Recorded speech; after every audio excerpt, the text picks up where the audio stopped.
Okay, I may or may not have screwed up royally because I ended up leaving. I should have filled gas. I left town. I thought there's gotta be a gas station. I mean, where aren't there gas stations in this country? They're everywhere. And I thought I should fill gas before I leave the town, before I head out into the wilderness. But I was like, no worries.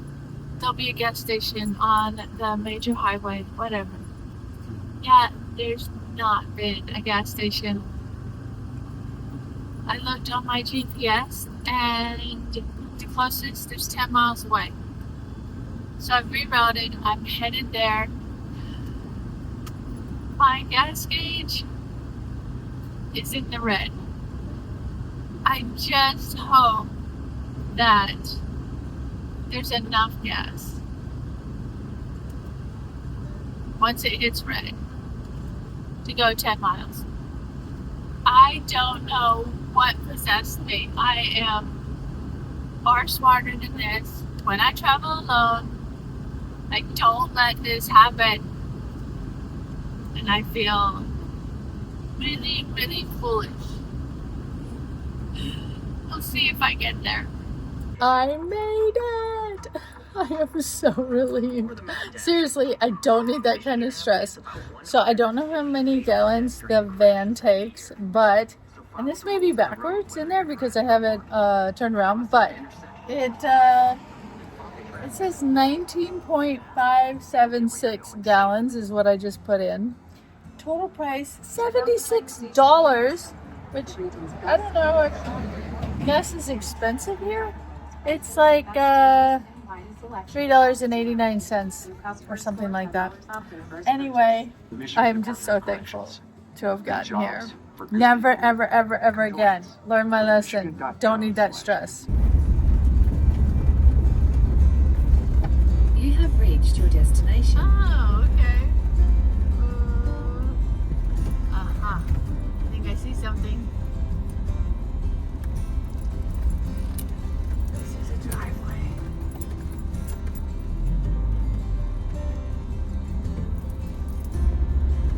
Signs of life are good. No worries.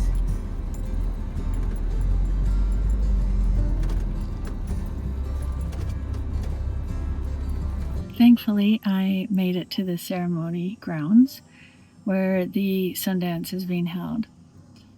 And for those of you who may not know, Sundance is a Lakota ceremony. Other tribes do Sundances as well, or variations, maybe with a different name or whatnot. But what I'm familiar with and what I know, even though I have been to other tribes' ceremonies that are similar to Sundance, but what I mostly am familiar with and what I attend is Lakota Sundance. And I've made it to the Sundance grounds, and I set up my camper top for the first time. I'll show you in just a minute. I'm very proud of myself. The past few nights I have not been setting it up because I'm only there for one night and just a few hours, and I just didn't want to hassle with it. But I'm here now for the next 4 days, and so I was like, I debated. I was like, oh, I can do without it, and I could, but I'm so glad that I put it up because I could unzip all of the windows, and now there's a nice cool breeze flowing through because it was hot in here. Anyway, so today with the at the Sundance is Tree Day, what's called Tree Day, and that is where they get a tree and put it in the middle of the arbor. Now, I am not allowed to take any video of the ceremony or anything that's going on. I do have some photographs from a previous year that I did get permission to take after the ceremony was all finished, and I'll show those pictures in this video, but I can't actually show you anything, and just that's just being respectful, and that's how it is. They find a tree that is straight and tall and has a V in the top, and across the V they have a bundle of chokecherry branches, and that is tied across the V up the top, and then it's just a slender tree. And then there will be a lot of tobacco ties that are wrapped around the tree or hanging in the branches way above, larger ones that'll be hanging in the branches. And then also there will be ropes that are attached to the tree. And those ropes will be used later in the week for piercing. And that is part of the ceremony. I don't dance. I'm not a sun dancer. What I do is I'm what's called a supporter. For all the years that I have come, I'm a supporter, and that means I will help out mostly with the singers. I make coffee, tea, water. You get to know what each one wants, and you have everything ready for them constantly, because they have to sing hour after hour after hour after hour. So you want to take care of them, or that's my job. So I support, and also I am supporting the dancers by offering my prayers. So nothing else is happening today. They got the tree up. We got the tree up. They have to pick it up and put it in this hole, and people have ropes, and it's scary. Every year, it's every year to me, I'm like, oh my gosh, I'm afraid someone's gonna get hurt or smushed, but it goes fine. And then Harold, who was the medicine man, the leader of the Sundance, as soon as it was up and they were piling in the dirt, he started this song, and he's got the most beautiful voice, and it just rang out across the meadow here.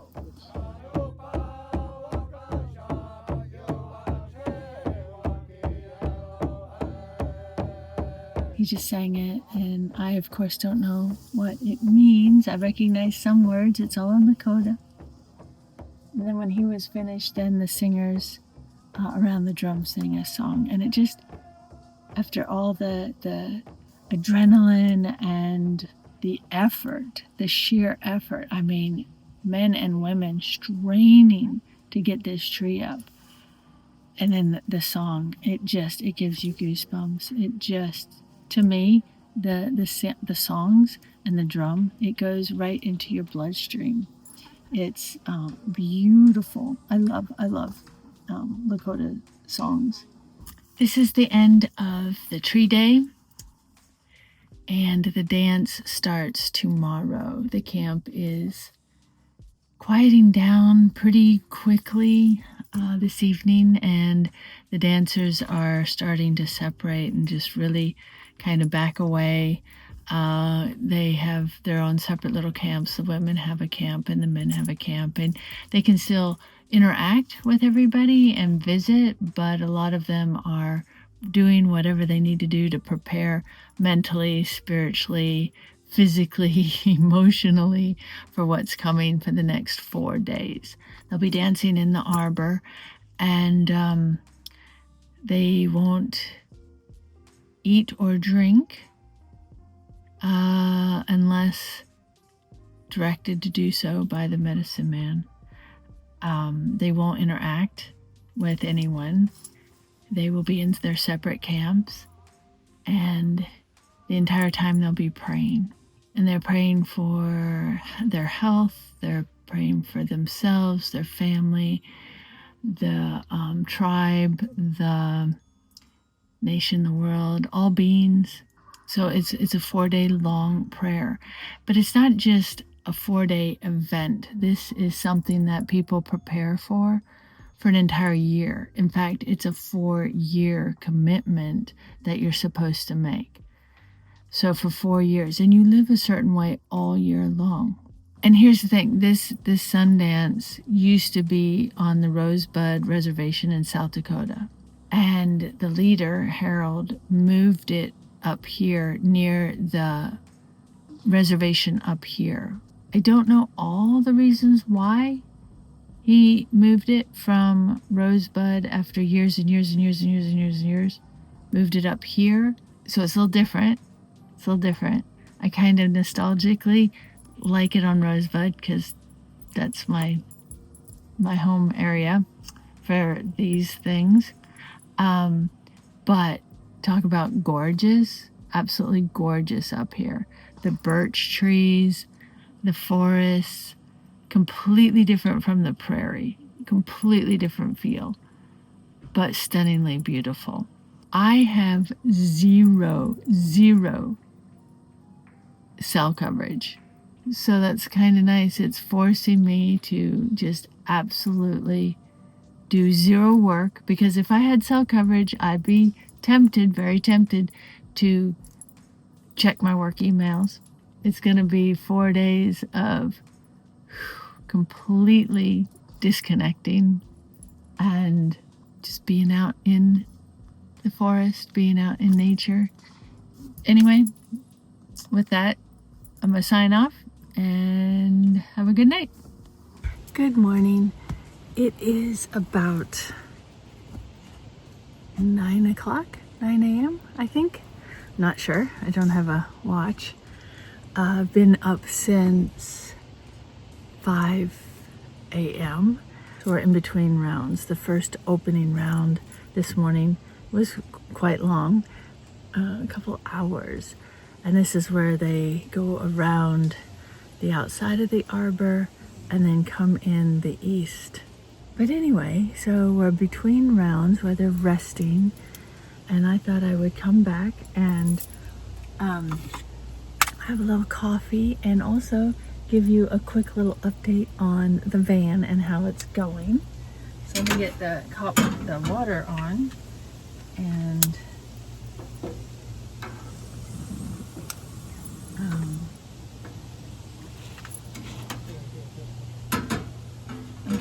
I'm getting pretty good at that. The first time I was so nervous. My very first trial weekend from a different video, I was so nervous to light the gas, and now it's like no big deal. Maybe the most significant thing is that this is I'm going to count Friday because I left after work. And I drove 7 hours and stayed in a parking lot in Minneapolis. So Friday, Saturday, Sunday, Monday, Tuesday, Wednesday. I think today's Wednesday. 6 days. I've been living in this van 6 days. It doesn't seem that way. Time flies. But I'm enjoying it more and more. I was laying in bed last night thinking, I love this van. I love the van. First time I lit that, I was so nervous. I don't like the gas and all of that, but now it's no big deal. And what I'm saying is, after 6 days, I've kind of gotten to a routine, getting everything going and making my coffee and enjoying my morning coffee. I'm finding different areas where I like to put things. I put things back exactly where they go. Otherwise, I may not find them, and I really need what I need. If I don't find something, I'm gonna not be happy, like a lighter or whatever. Yesterday when I arrived, I put the top up. As I mentioned before, I was debating, I can live without it, because I wasn't putting it up when I was stopping just for a night, stopping. I wasn't putting it up. I wasn't going to do that up, down. So I thought, I can do without it. But I'm so happy that I put it up, and it allows such a nice breeze. So much room that I get to go around with. There's Duncan enjoying the view. There's so much room. Every morning I fold my mattress back up, and so I have a place to sit. give you a look of all the sink, and then the mattress already folded up. And then also outside, you can see that's my solar panel right there out in the sun charging. So I hope that it works. So far it looks like it has been working, because I was down to, there's a gauge down there, and it was down to 10. And when I'm plugged in, like at the campgrounds, it's at 12 something, 12.20. I don't really know all that. But so it went from 10 after all last night with me using the electricity. And then the sun has come up and it's charging the solar panel. And now it's up to 12.24. So it's working. It's down there. It's the fridge, my fresh water, my trash, my towels drying, front seats, and then up the second level, which is where I have my luggage. So there's just so much room. It's working out fabulously, and I'm having a blast. You'd think after 6 days I'd be like ready, maybe, you might think that, to go home, but the bed is comfortable. I've had a shower, and from now on there's not going to be a shower except for my little handheld one in the back. I'm absolutely loving it. Sounds like my coffee is boiling, so I'm gonna go relax, have a cup of coffee before the next round, before I have to get back out there. Harold was wanting me to help braid some sweetgrass, so I need to go make sure he's not looking for me and help do that.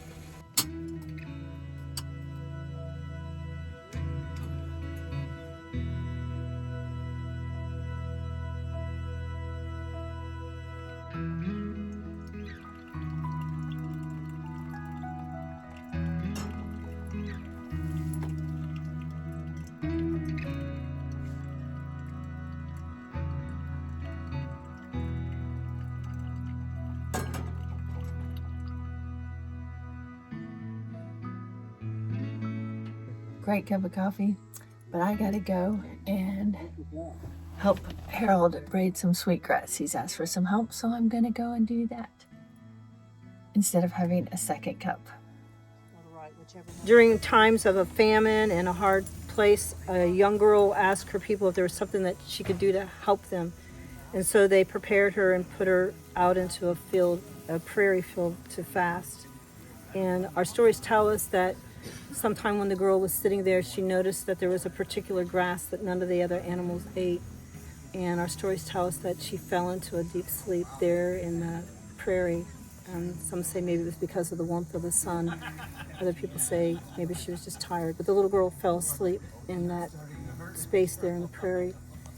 We're told that during that sleep time, she was told to gather that grass that none of the other animals would eat and braid it like you would your own hair, for it was the hair of the Earth Mother.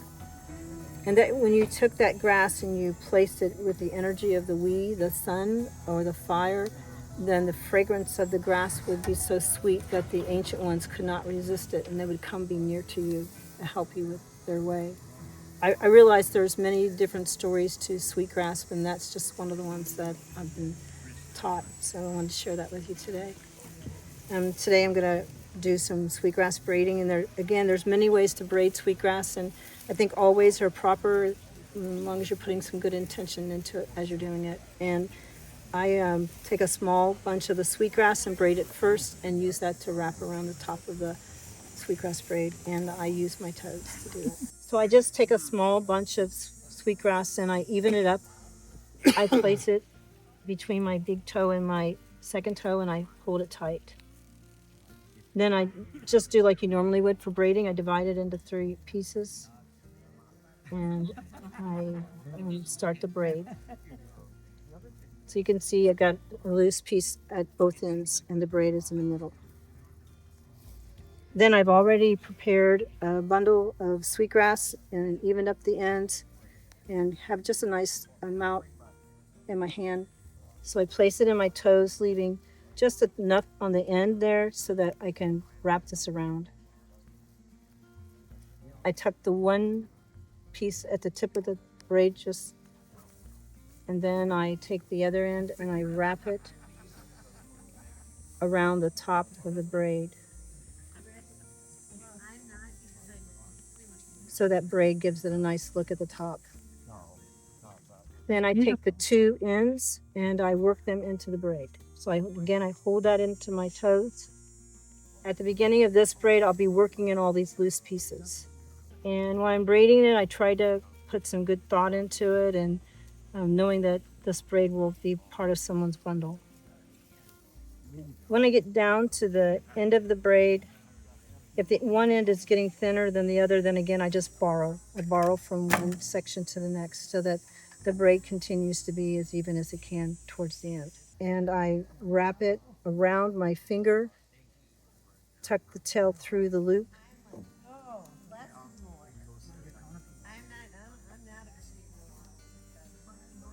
I hold on to the end and I just slide the braid down.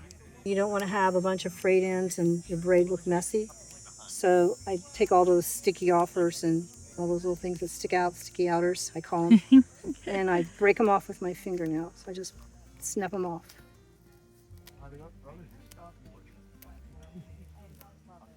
And then I just trim off anything that's sticking out. Like there's that part that got braided in. I just trim this off.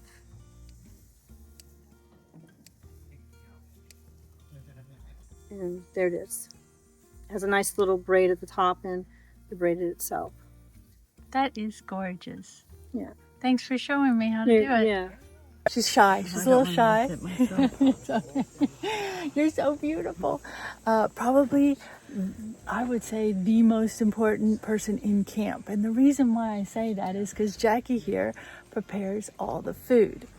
And so it's this, I call this the heart of the camp. Because this is where everyone gathers and she feeds everybody, and doesn't matter when you stop by, she's always trying to feed you, which I love. She's taking very good care of us. So I've asked her to give an entire tour of her kitchen, her camp kitchen, and because she has such a great setup here. So here we go. Okay, so here's where the people come. We fill this with pans of food. Right on this side here. Yes, right now it's variety show after breakfast, but for dinner it'll be filled with pans of food. We try to house things that we need in certain areas so that we have easy access to them, and we have like storage space. These are our cupboards. Cupboards. And here's our kitchen. We got 2-3 burners, which work really well. And then we have this 2-burner that actually had a grid like that, but my very smart engineer husband put these 2 griddles on. So now we have a full griddle, which comes in super handy for all kinds of things. Here's our storage shelf for our pots and pans. We keep them off the ground by cardboard and things. And then over here is our quick access stuff for our spices and our additions and all our bags and trash and plastic and of course pickles, because everybody wants a pickle. Who doesn't like pickles, right? At Sundance, it's a definite must. And so then we come back here, and this is our pantry back here and our clothesline. And so we have all of our coolers covered up to keep the ice good.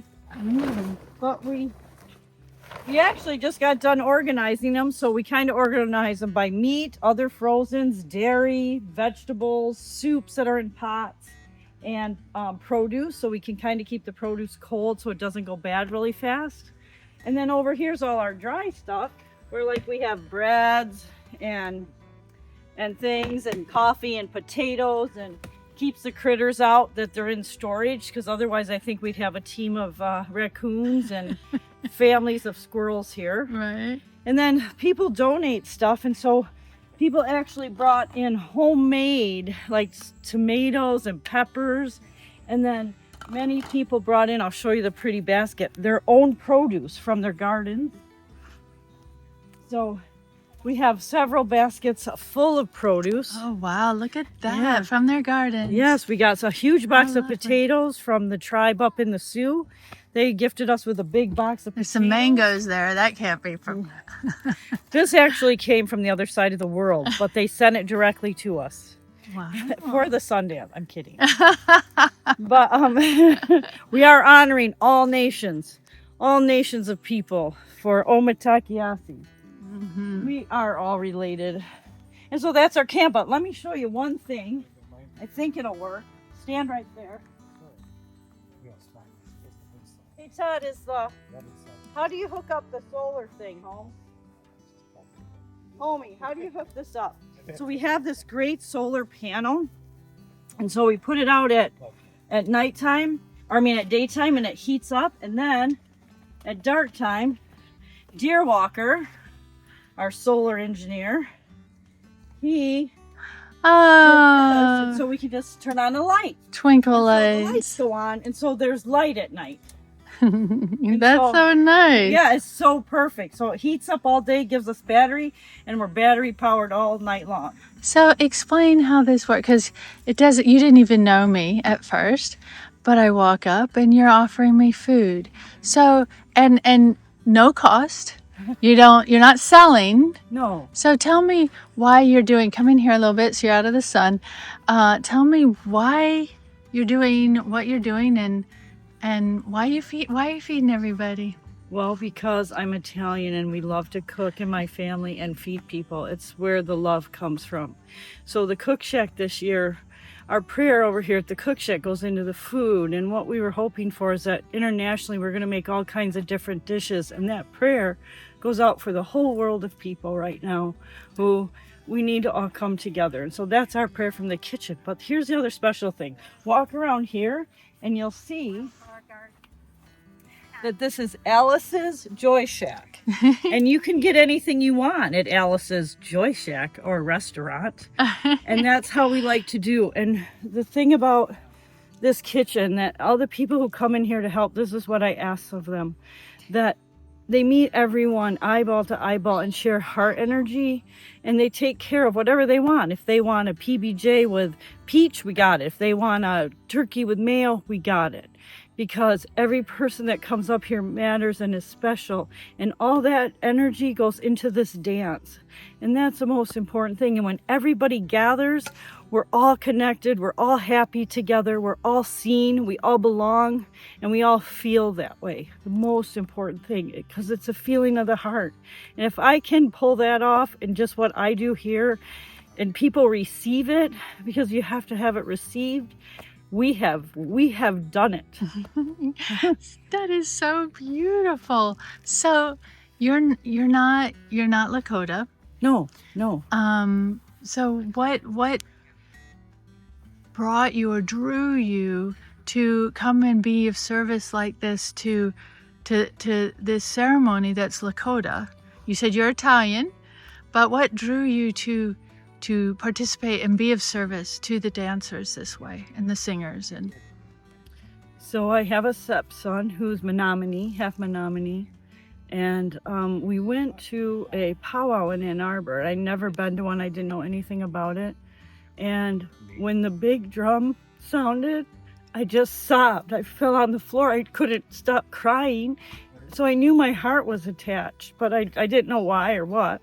And then I'm a nurse, and a couple years later, there was a message for the Nurses Healing Association that some Native people were coming into town, a Lakota medicine man, and they were doing healing ceremonies, and they needed donations. So I called the number to see what they needed, and they said they needed a place to perform their ceremonies. And I said, oh, well, we live on 15 acres, so you're welcome. And so the Chips family, Woptika Medicine, came out to my house, and mine and Todd's house, and they looked around, they scoped it all out. And interesting, we had a chokecherry tree, we had all kinds of different things they wanted, they were plants and things that were important to them. And so before I knew it, they were all at my house. We were doing Yuwipi ceremonies in my basement, and it blew mine and my husband's mind, and we've been connected ever since. And that was probably about 30 years ago. Wow. It was such a gift. Such a gift that they share their deep spiritual ways with us people. It's a gift. And your gift is feeding everybody. Yeah, trying to be part of it and make it continuing and always make it part of the world, because everybody knows it's one of the oldest ceremonies in North America.